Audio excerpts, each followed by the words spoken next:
Well, good morning, everybody, and welcome to the Milford Community Trust meeting. And good to see everybody in attendance with the Zoom meetings we have nowadays. So I do have a couple of apologies. One is Steve Norris and Jason Steele. So I'd like to move that those apologies would be accepted. Do I have a second for that, please? Yeah, that'll be me. Yep, no worries. Thank you, Roscoe. All those in favour, please say aye. Those against, carried. Thank you for that. No leave of absence. There's no conflict of interest. There's no public forum. Nobody in the public forum to speak. To my knowledge, there's no extraordinary urgent items that I'm aware of. And therefore, I'll go straight to confirmation of the previous minutes. Could I have a mover to move that the confirmation? Happy to move that, Abel. Thank you, Tim, and a second for that. Thanks, Brad. All those in favour, please say aye. Aye. Are there any against? Aye. Thank you. Sorry, just in terms of that, Abel, I think the minutes had to be Roscoe or Tim, yourself. Oh, Brad wasn't there. Brad wasn't there. I was thinking of that. My Doesn't apologies. matter. Doesn't I'll matter second for it. the seconder. Okay. I'll As long as second they it. were. Yep. No, it's okay, Mr. Chair. As long as the person who moved the minutes was there, it doesn't matter about the seconder. So you're all good. Thank you. Excellent you. clarification. That's all right. So easy. Yeah, it is. Right, we'll go to the first report, invoicing operators. And Simon, I see your name as the author for this report. Would you like to speak to it, please? Yeah, thanks for that.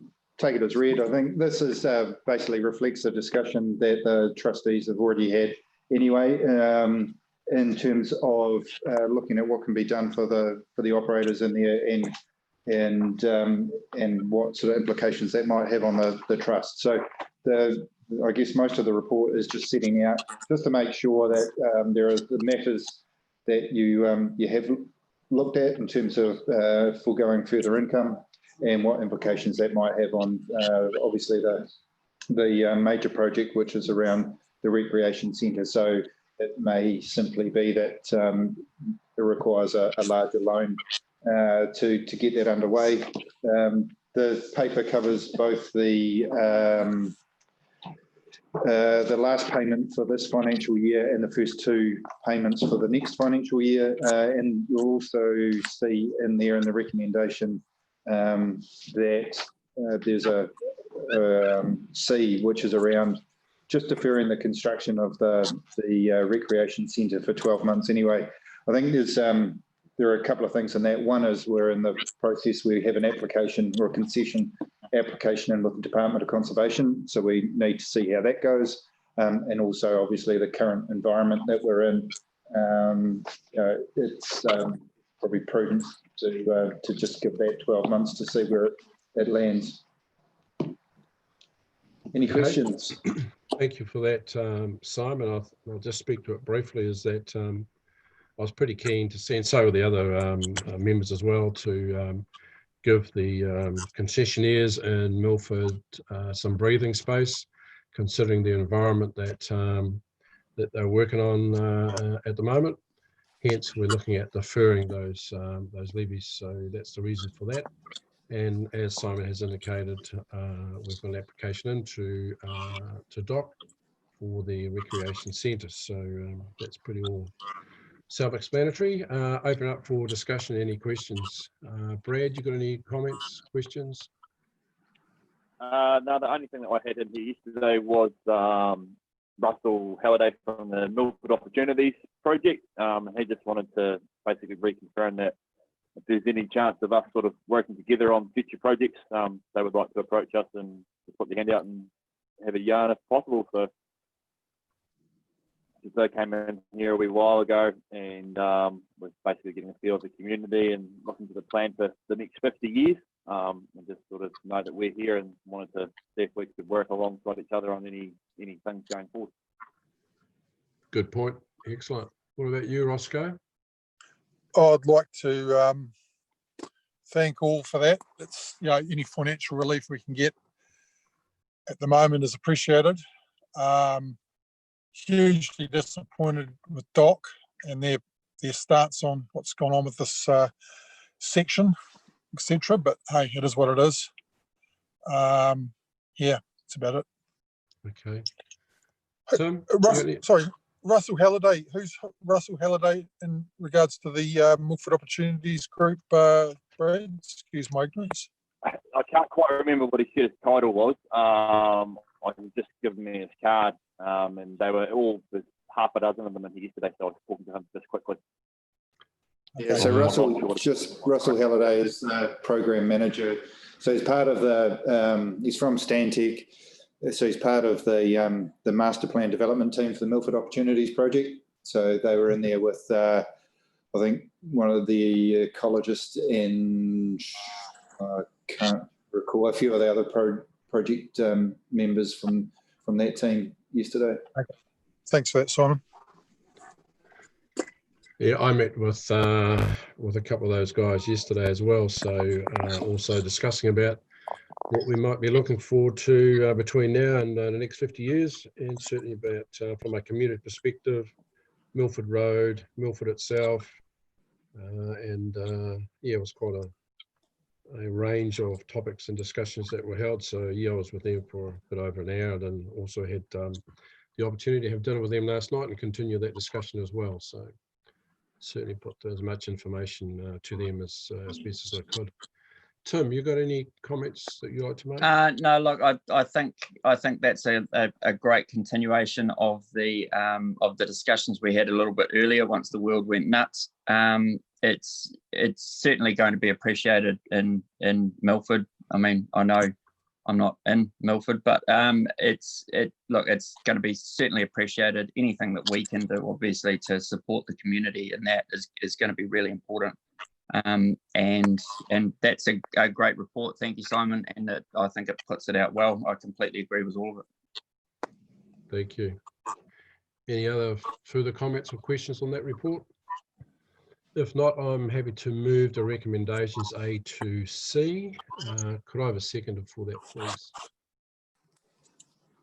Happy to do. Thank you, Tim, for seconding the motion. So all those in favour, please say aye. Aye. Aye. Anybody against? Therefore, the motion is carried. Thank you for that, and I think it certainly demonstrates the Trust's desire to support the concession holders in Milford and recognise the difficult situation that those operators are facing at this stage. So it's a pleasure to be able to recognise that. We'll go to the financial report, and we have, is Anne? No, Anne's not there. Brian, you're presenting this? Yes, I will. Okay, it's all yours. Good on you. Thank you. It's great to see you. Yes, you too. Good morning, everyone. I'm Bree Leffer. For those who don't know me, I'm the graduate accountant down here at SDC.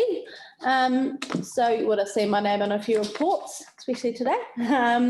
So I'm taking the report as read, but just a brief, this financial report is to provide the trustees with a statement of financial performance and financial position of the trust from 1 July 2019 to 31 May 2020.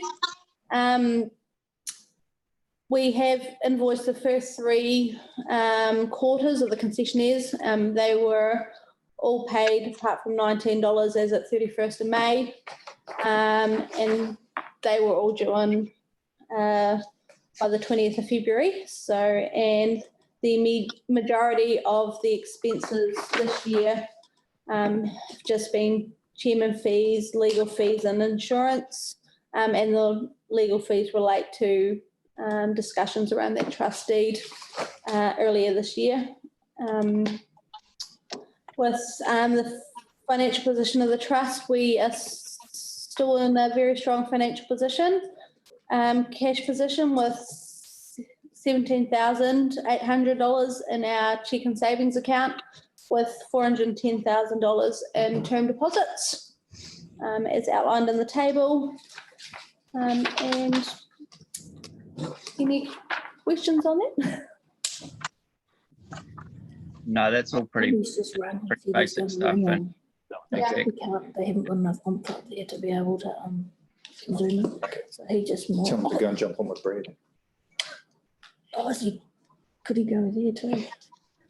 Hey, So- Brad. So Brad, I can sorry see to- this. I Sorry see to there's interrupt. something. I Just, see there's um, something happening in the background here. You want to Yeah, bring us in light on that one? yeah, Brad, whereabouts are you coming in from there? Coming in from Milford, am I pretty correct? Am I? No, just Tony was trying to join in as well, but he was struggling away. I wondered if he could come and sit on your shoulder there. Oh, Yeah, I'm sure we can make there he that, goes. He's phoned in actually. Is that you, Tony, on the phone? Yes, it is. Oh, yeah, Well, it works, Well works. done. Yeah, Okay. I was just emailing him. Okay, now we've got that sort of. Welcome to the meeting, Tony, and sorry to hear you had a bit of difficulty connecting with the Zoom. It's we his have IT started. department, Abel. Yeah. Right. He's responsible, Abel. That voice from the past is responsible. Apologies, folks, but here we are. Yeah, no, there's no need for an apology. It's all good. So welcome, and as I say, we're well through the general agenda. We're on our financial report, and we've just had a brief on that report. So, Tim, you were saying that you're reasonably comfortable with the financial report. Roscoe, any comments or questions on that financial report? No, it looks all good to me as well. Okay, Brad, you got any questions or comments? I'm all happy here.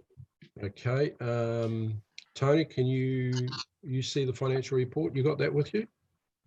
Yeah, I had a look through the minutes. No comments at all, Abel. Okay, it's pleasing to know that we're still in a very healthy financial situation, and I'm still confident that the rec centre will be constructed at some time and in some location in Milford there. So it's good to see that we've still got a healthy bank balance, and even though we have made a deferment for the concessionaires for their contribution for a period of time, I'm still very confident that we will have the opportunity to build that facility, and I think that'll take most of that budget. So there being no further comment or questions, I'd like to move that we receive that financial report. Could I have a second for that, please? Happy to. Yep. Thank you, Roscoe. All those in favour, please say aye. Aye. And against? Okay, against, right. Thank you, it's carried. Bree, thank you for your presentation and your report, and my apologies for pronouncing your name incorrectly at the start of that report. No problem. That's good. Right, we go to our the next report. Simon, sensitive expenditure policy. Would you like to take us through that, please? Yeah, and perhaps just before I do, just for Antonia and for Tony, just being aware that the meeting is being live streamed as well as part of the requirements, given that we're zooming in. So just because you've joined us sort of later, just to make you aware of that. The sensitive expenditure policy was, this is from Audit New Zealand. So in their report last year, one of the things that they required us to have in place or to put in place was a sensitive expenditure policy. So largely I have taken this from the Southern District Council one, but obviously amended it considerably given the fact that the Trust currently doesn't have any employees. And so there are references to covering off employees and things there, but probably if it was to develop further into the future and go down that track, then it would need to be amended to reflect some of those things. So basically what we've got is a policy that's about half the size of the District Council one, but covering off the key aspects. So essentially take it as read. We do need to have one. And they will be looking for us to have one this year. Just interested if there are any questions that you have around what's included, or perhaps if you think something is missing from that. Okay, thank you for that, Simon. I'll just open it up to the rest of the committee. Roscoe, you got any items there or concerns? Oops, you've gone offline. You're still there? Oh, there you go. Yep. You got any comments you wish to make on that particular? No, okay. No, it's all good to me. Okay. Something that we need to do. Yes. Right. Tim, any Yeah, look, comments? one of my concerns is making sure that that policies and procedures are future proofed, and obviously chopping bits out of another one without looking to the future is problematic. But in this case, I think it covers off everything well, and particularly given what the trust might look like in the future, I think it covers it off well and probably won't need to be rewritten for some time. So I approve it. It's great. Okay. Brad, any comments from you, please? No, I'm happy with the way it looks as well. Okay, thank you for that. Tony, I'll offer you the opportunity to make comment. No, it's been said, my thoughts. Thank you, Abel. Okay, excellent. And I just spotted you, Antonio, coming online. So welcome aboard. You may have been there earlier on, but I might have missed it. So thanks for participating. All right. No further comments or concerns. I think, Tim, you've covered it off well with regards to the potential of how the trust may look in the future, and this certainly would apply at the same time. So it's very good. Could I have somebody move the recommendations A and B, please? I can. Right, Roscoe, you have moved the recommendations. Tim, I'll take it that you'll second the recommendations. Happy? Yeah. That being the case, I'll put the recommendations. All those in favour, please say aye. Aye. Against? There being none, the motion is carried. Thank you for that, and thanks for the report, Simon. I appreciate your time in putting that together. The next item is Audit New Zealand document. Bree, you've got another opportunity to speak to this one. Thank you, Mr. Chairman. So I'll take the report as read.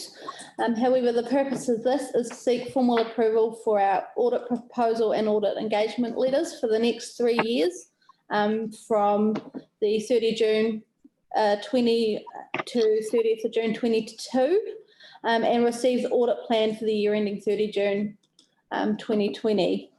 So Audit New Zealand do require the trust to accept and sign the proposal to conduct the annual report or our performance report audit on behalf of the Auditor General for 2020, 21 and the 22 years. And Audit New Zealand also requires the trustees to sign the audit engagement letter sent on behalf of the Auditor General, who is auditor of all the public entities, including MCT. And Audit New Zealand has also provided an audit plan for the 1920 performance report of MCT. And once the trust is confirmed they're happy with this, we'll require the chairperson to sign this, and then we can return it to Audit New Zealand.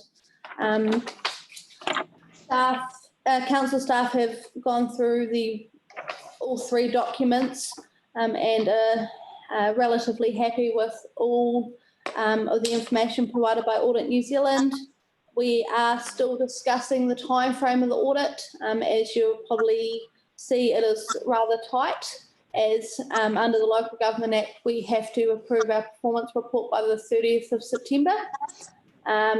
And they are proposing to start their audit on the 20th September, which does not leave us a lot of time.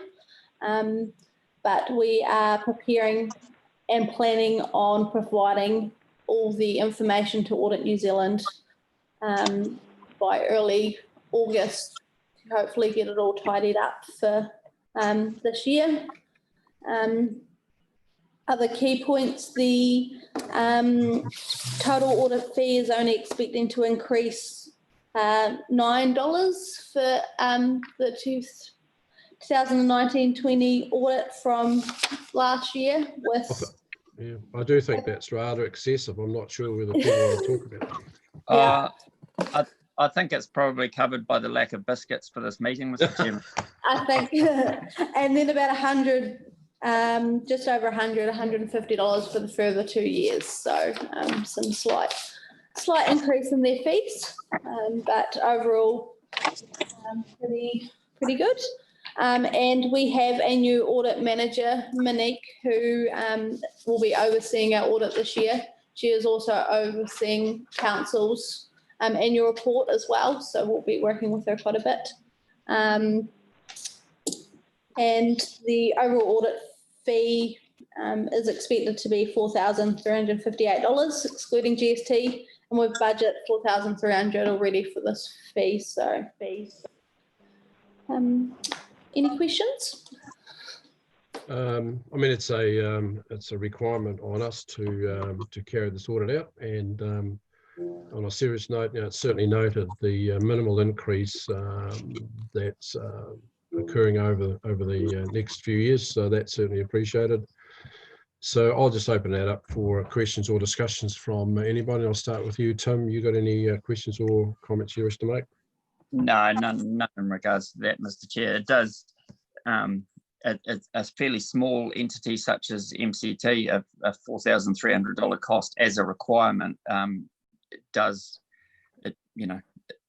it's quite a lot of money for someone as small as us, but as a requirement, it needs to happen. So I don't think we have an awful lot of choice in that. I fully support the audit. Yeah. Thank you. Brad, do you have any comments or questions you may have?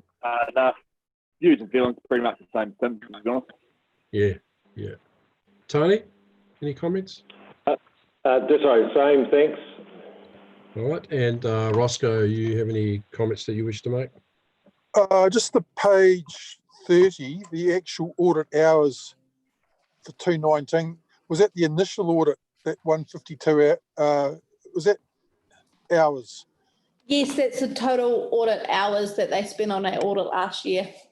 Okay, so that's the initial hours, just to get their head around. So that was the total hours. So a full breakdown of that was in attachment A on page. So they had some new staff last year on there, which we believe was the reason for the increase in the hours. However, they're not expecting to have that same this year. And it was something that we brought up with them as well. So, and none of those additional hours or costs were passed through the trust. They charged us their what their agreed fee was. So I can see that. Yeah, I just think 152 hours is pretty. That's a lot of hours for like a small. I believe one of the staff members on it was relatively new, so they were using it as a bit of a training exercise. So, but yeah, we were quite shocked to see that as well. Yeah. Okay. That's a very valid point. Very valid point, Roscoe. Good to see you pick that up as well. All right. No further comment. All right. Somebody like to move the recommendations A to E on page 24. As chair, I'll move the recommendations. Do I have a seconder for that, please? Sure. Thank you, Tim. All those in favour, please say aye. Those against? Carried. Thank you for that, and once again, a good report. Just flipping through, just give me a moment. So I think that's, if I'm right, I think that's the end of the public session. Is that correct? I think I'm at the end. Through you, Mr. Chair, we've still got your report, if there's anything you would like to update on. And plus we've got a Department of Conservation update if Ms. Croft has got any comment to make. Thank you for that. I was just scrolling through the report itself and I didn't go back to the agenda proper, so thank you for that guidance, appreciated. Chairman's report. Look, the only thing I've been working on with regards to the Milford Community Trust has been discussions with the Department of Conservation with regards to the potential site for the rec facility. And as a result of that, we had to move reasonably quickly to put that application forward, and appreciate the work that Simon has also done in that area as well. So really it's just waiting on the response from Doc on that. I have visited Milford on a couple of occasions and caught up with Tim and just a general discussion, and also with Tony. So yeah, basically I suppose that's about it as far as my time with attending to those sort of matters with the trust. So you got any questions from me at all? It's been a bit lean this last month or two with regards to COVID-19, and of course we're all very busy with the flood during that exercise, and then COVID-19 sort of locked us down for quite a bit. So yeah, just open up for any questions or concerns that anybody may have. Brad, you got any questions for me or anything? No, I mean, we're going to be in a rebuild phase from here for everybody, and it's just what we're going to have to work on. Yeah, absolutely. All right, Roscoe, got anything? So just a quick update on that rec centre. Is it, we've applied for another section, is that correct? No, we've applied for the same section that was always earmarked for us in the corner. We have had discussions previously as we might be able to locate that rec centre right beside the existing tennis court. It would require a bit of road realignment and change in the roundabout there.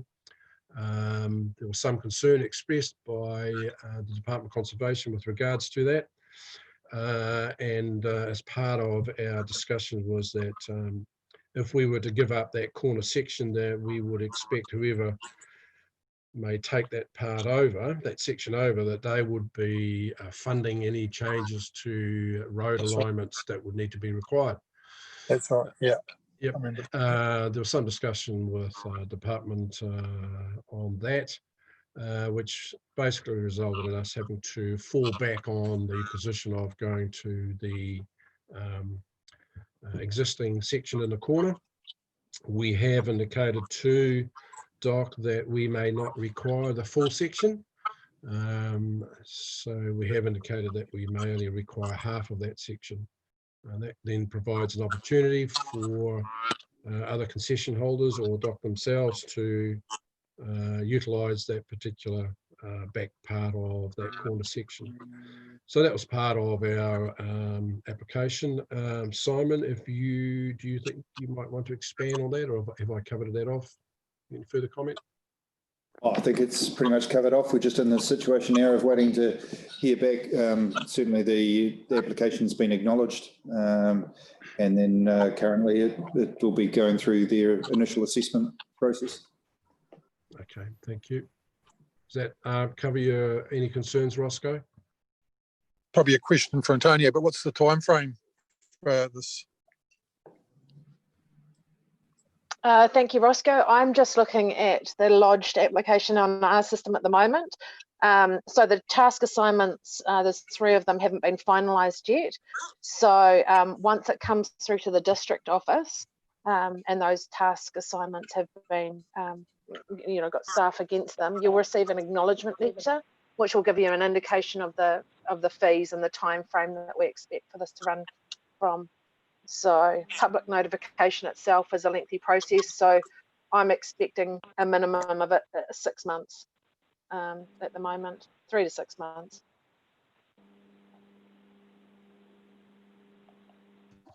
Any other comments? Tim, do you have any? Just the, as others have said, just a little bit of disappointment, one, that we're having to go through that process again, and that something as important as this, even though we're deferring it for a little while due to COVID, something as important as this, I think we would have appreciated a little more support from the department. Okay. Not you in particular, Antonia, of course, but the department in general. Okay, thank you for those comments. Tony? No comments on this matter. Thank you, Mr. Chair. All right, good on you. All right, I'll move on.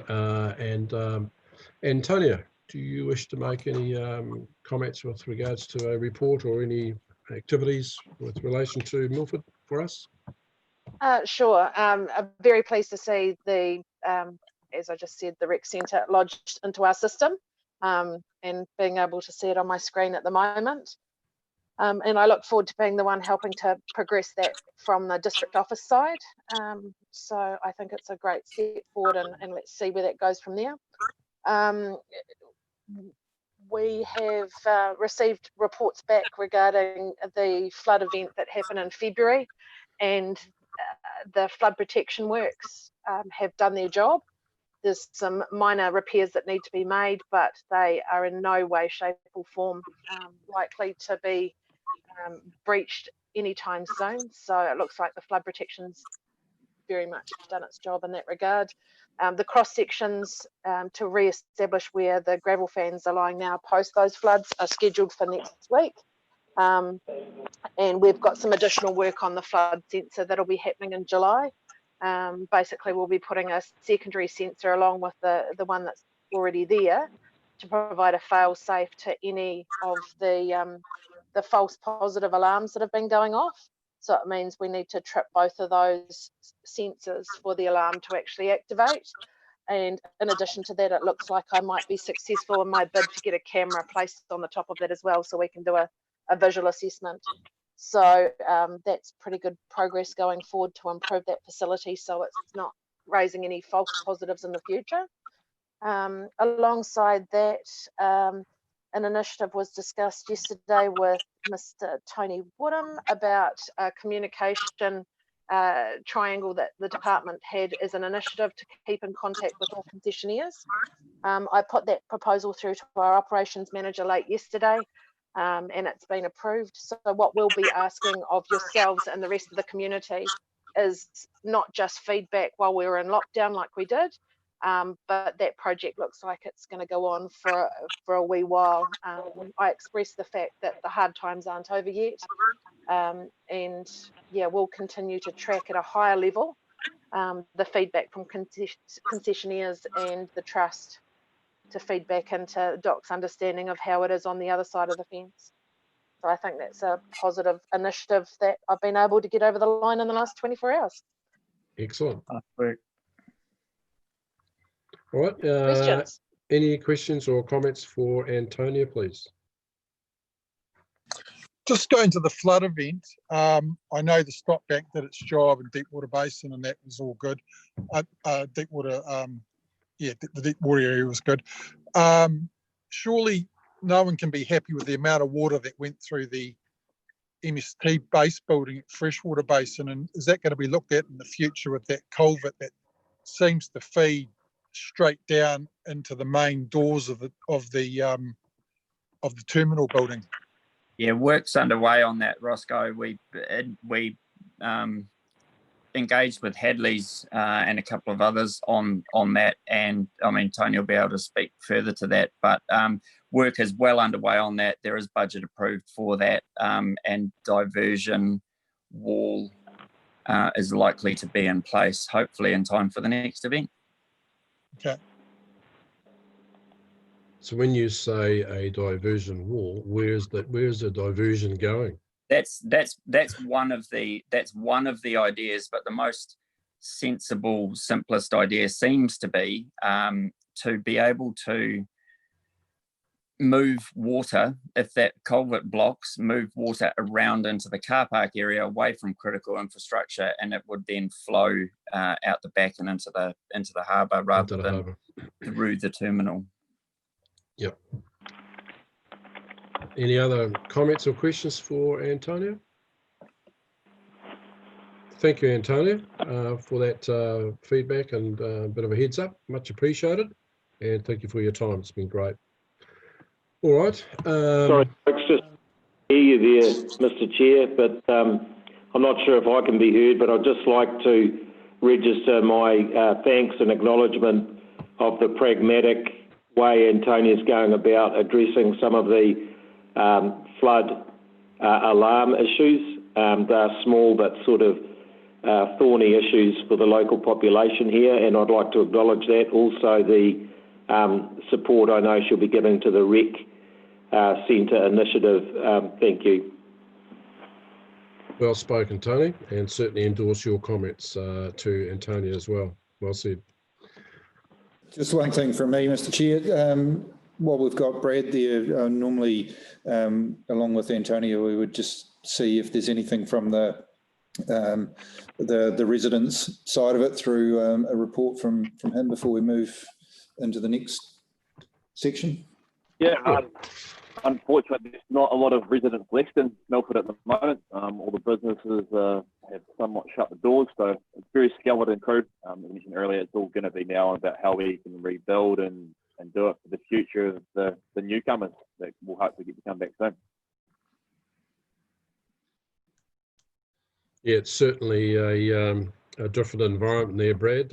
As I say, I have been there on a few occasions, and it's vastly different, especially within the accommodation village as well. It's such a minimal number of people there, so it is certainly different. And around the terminal and just walking around there, it's certainly a different environment. But I'm sure that we'll get back there, and we just got to stay positive. Right. And one last thing to address there too is just whether there's any health and safety or any other issues like that have been noted around the court. So from I guess from your guys' perspective, being in there and using it, is there anything that the trust needs to be aware of? So far from more, I know the court's been still getting used regularly, but no, I haven't had any issues that have been brought to my attention. All right. Okay. That being the case, thank you very much. And we'll now, I'll move that we go into public excluded. Could I have a second for that, please? I can't see. Excuse me?